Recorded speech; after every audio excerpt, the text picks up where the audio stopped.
माझी मुलगी आहे इयत्ता 5वीला.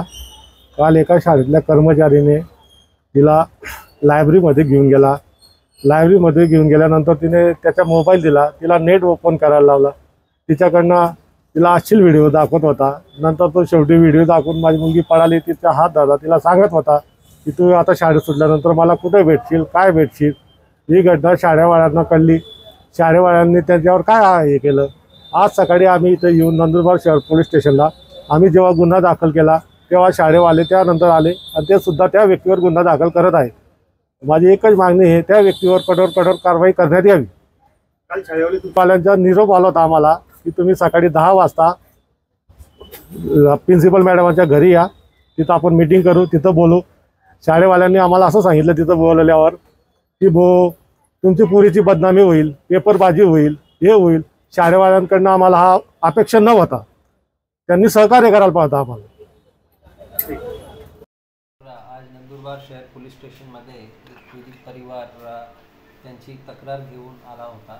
त्यामध्ये पोलिसांनी लगेच त्याच्यामध्ये योग्य कायदेशीर कारवाई करण्यासाठी त्याची तक्रार घेऊन त्याच्यामध्ये FIR दाखल करण्यात आलेली आहे.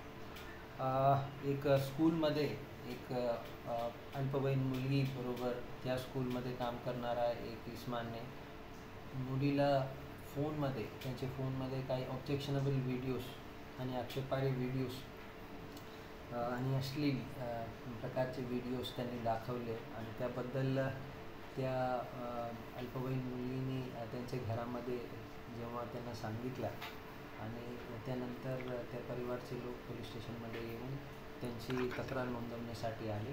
त्यामध्ये पोलिसांनी लगेच CR नंबर 542 2024 75(3) भारतीय न्यायसंहिता तसेच पॉक्सो कायदा अंतर्गत सेक्शन 11, 3, 12, 16, 17, 21 याप्रमाणे आज रोजी नंदुरबार शहर पोलीस स्टेशनमध्ये गुन्हा दाखल करण्यात आलेला आहे आणि जे आरोपी आहेत त्यांना ताब्यात घेण्यात आलेला आहे आणि पुढची तपास सुरू आहे.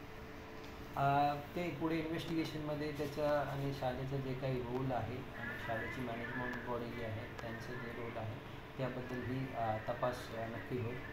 घटना 27 तारखेची आहे आणि आज रोजी घटना रिपोर्ट झाला आणि त्याची तक्रार आज नोंदवण्यात आली होती. तर यामध्ये सुद्धा पोलिसांचा तपास राहील की यामध्ये कुठल्याही प्रकारचा नेग्लिजन्स होता किंवा कसे.